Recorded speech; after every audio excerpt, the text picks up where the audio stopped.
Yo tout le monde, j'espère que ça va bien. Aujourd'hui on se retrouve pour un nouveau chapitre de Fairy Tail. Donc dans le chapitre là en fait on retombe directement dans le combat entre Sting et Rakai qu'on avait laissé la semaine dernière. Donc là où Sting avait eu son power-up de Dragon Blanc Ténébreux qui combine le pouvoir de la lumière et le pouvoir de ténèbres de Rogue directement. Et là on peut voir qu'en fait Rakai est en difficulté. Car Sting en fait comme il a le pouvoir de la lumière, il peut annihiler en fait la magie de Rakai qui est la magie blanche.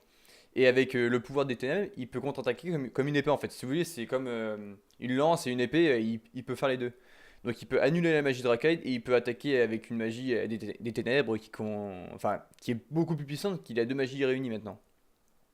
Donc là, Rakai est en difficulté pendant un moment. Mais avant tout, il avait encore sa magie du sommeil. Que j'avais dit la semaine dernière que sa magie du sommeil c'était sûrement pour une métaphore pour dire vous allez tomber dans le sommeil éternel donc être mort quoi. Mais en fait non pas du tout, il a vraiment une magie de sommeil qui a un désir humain, donc la magie des trois désirs où il y a le sexe, la faim et puis le sommeil. Donc dans le sommeil en fait on peut voir que Sting et Rogue commencent à fermer les paupières parce qu'ils ont envie de dormir tout simplement. Ce qui est un désir humain normal. Mais en fait Sting essaie de rester en vie en se tapant sur la plaie que Rakai lui avait fait dans les chapitres précédents. Donc une plaie sur le ventre, voilà, il se tape dedans pour essayer d'avoir mal et essayer de rester en éveil. Et une chose que nous apprend Raikaid en fait au cours du combat, c'est que même Acnologia ne peut pas résister à ses désirs. Donc pour lui en fait, Raikaid est le mage ultime, le mage qui pourra défaire Acnologia. Bien sûr, on sait que c'est impossible. Acnologia, c'est quand même l'être le plus puissant. Même si il pouvait s'endormir, je pense même pas que Rakai puisse endormir Acnologia. Je veux dire, le niveau de puissance est quand même certainement différent. Bon, après, Rogue dit à Sting d'aller dans l'ombre, donc dans le monde des ténèbres, pour aiguiser ses sens. Parce que si vous voulez, en fait, quand vous aiguisez vos sens, c'est comme si en fait vous étiez en état d'alerte. Donc ça, quand vous n'avez pas envie de dormir, vous voulez vous protéger. Si vous voulez survivre. Donc Rogue lui dit bien à Sting d'aller dans le monde des ténèbres. Et là, on peut voir que Sting apprend à contrôler ses pouvoirs en fait.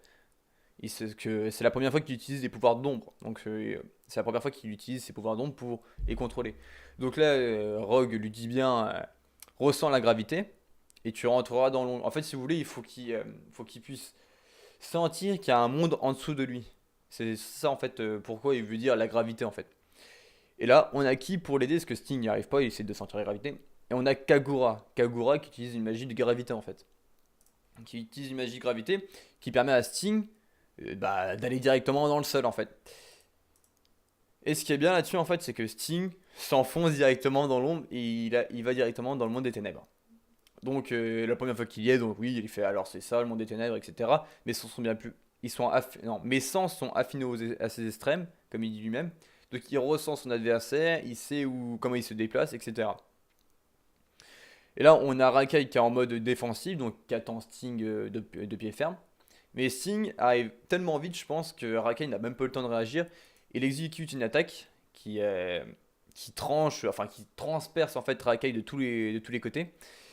Et on peut voir que Rakai s'est fait one shot. Il s'est fait one shot comme la plupart des 12 Spriggan, il s'est fait one shot à la fin. Donc bien sûr, voilà, Sting lui balance une petite punchline, c'est toi qui vas aller faire dodo, machin, c'est à cause de la magie du sommeil, etc. Rakai regarde en l'air et il fait pair. Et là, on peut voir que Zeref est au courant que Rakai a perdu. Enfin, je pense pas qu'il a vu le combat, mais je pense qu'il a ressenti que Rakai s'était fait one shot, quoi. Il a perdu. Donc après, on reprend directement en fait là où s'était arrêté dans le cœur en fait de Natsu, dans son esprit, dans son cœur, où il parlait avec Sting. Enfin, il a parlé avec Zeref et après avec Sting. Et là, il se retrouve avec Rogue. Même lui, il fait, mais t'étais pas Sting au début, puis etc. Donc après, on apprend facilement que Natsu a une concentration lamentable. Ça, on le savait depuis longtemps, il sait pas se concentrer. Mais ce qui est assez marrant, c'est qu'on apprend quelque chose sur son écharpe. Donc son écharpe qui est faite avec les écailles d'Ignil. Donc les écailles d'un dragon, qui doit être encore plus résistante que de l'acier. Donc comment vous voulez coudre quelque chose qui est plus résistante que l'acier? Surtout, c'est en forme de laine, donc on sait pas trop. Donc là, le Rogue, enfin, le Rogue de son cœur, hein, donc c'est quelqu'un qui lui parle. On sait pas vraiment qui, c'est peut-être.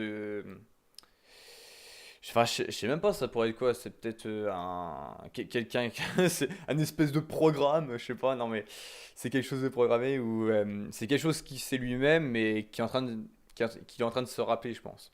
Voilà, c'est une pensée de lui-même. Donc là, Rogue, qui est dans son cœur, donc lui dit, en fait, les écailles de dragon, quand elles tombent, elles perdent leur pigmentation et les hommes peuvent enfin la toucher. Donc en fait, si vous voulez, on peut pas les toucher, on peut rien en faire en fait si elles tombent pas. Faut vraiment que les écailles tombent pour qu'on puisse les faire, enfin, en faire quelque chose si vous voulez, en fabriquer d'autres choses avec. Et là, d'ailleurs, on a qui? Celle qu'on n'a pas vue depuis longtemps, celle qu'on se pose énormément de questions. Anna. Anna, celle qui a ouvert le portail pour que Natsu, enfin Sting, Rogue, Wendy, Gagil, etc. aillent 400 ans en arrière. Je crois, c'est ça. 400 ans en arrière ou 400 ans dans le futur? Non, je crois que c'est 400 ans en arrière pour s'entraîner. Enfin, c'est un truc du genre. Vous voyez, il devait s'entraîner en fait, machin chouette. Mais là, on peut voir que Anna, en fait, qui a ouvert la porte, qui est l'ancêtre de Lucie. Ça, on le sait, c'est l'ancêtre de Lucie. Donc, je sais pas si c'est la grand-mère de Lucie ou l'arrière-grand-mère. Ça, on s'en fout un peu. Moi, je trouve que c'est de la lignée de Lucie, en fait. Qui était enfin, voilà, qui utilise la magie des clés comme Lucie. Je vais pas me faire chier avec le mot de merde. On peut voir que c'est elle qui a, qui a fait l'écharpe de Natsu. Et Natsu ne s'en souvient pas. Enfin, moi, je trouve que c'est un peu chiant au niveau de ça, c'est qu'ils ne se souviennent de rien. Gagil, Wendy, Stingroy, ils sont déjà rencontrés, ils sont tous rencontrés en fait dans le passé. Ils étaient ensemble, machin. Et dans le présent, Earthland, enfin, ils ne se souviennent de rien du tout. Même pas de ce qu'ils ont fait. Et ils pourraient même pas décrire le paysage qu'ils ont vu, ils peuvent rien faire.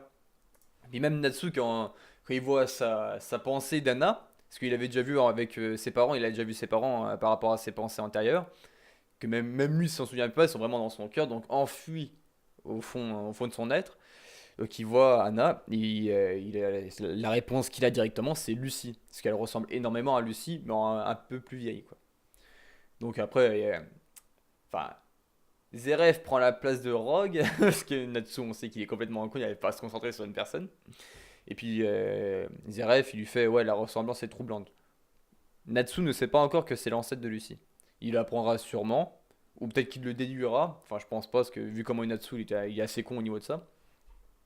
Donc après, on retrouve sur une scène assez marrante, parce que Natsu est toujours allongé dans la vraie vie, hein. Dans la vraie vie, il est toujours allongé par terre avec des blessures partout. Enfin, des blessures partout. Si on peut appeler ça des blessures, hein, parce qu'il a combattu Grey qui devrait avoir une puissance assez élevée, mais comparé à Yendi, c'est une puissance assez faible. Mais après, on peut compenser le fait que Yendi n'est pas totalement encore ressorti. Enfin, il y avait une part de lui qui était ressortie, et on peut le voir encore qu'il est là, hein, parce qu'à un moment, Natsu fait oui, je dois tuer Zeref. On va y revenir. Bon, une petite scène marrante avant, hein, que Natsu est en train de perdre de la chaleur corporelle. Donc, Paul Yushka en fait demande à Lucie d'enlever ses vêtements pour le réchauffer, quoi. Ça, c'est la meilleure méthode en fait pour réchauffer quelqu'un, c'est de se réchauffer avec son propre corps. Donc, elle lui demande ça. Donc, Lucie, un peu gênée, elle rougit, mais elle dit pas non. Elle aurait pu le faire. Mais après, bon, on revient sur le fait que Natsu a dit qu'il voulait tuer Zeref, etc. Et là, Happy crache enfin le morceau après au moins 10 chapitres. Il dit Natsu, arrête, si tu tues Zeref, tu te tues toi-même. Donc là, tout le monde a un regard bizarre, ils comprennent pas trop. Donc maintenant, ils savent que Zeref, en fait, si Zeref meurt, Natsu meurt. Donc ça va apporter quand même une conclusion à l'histoire. C'est quelque chose qui va sûrement être arrêté. Comment?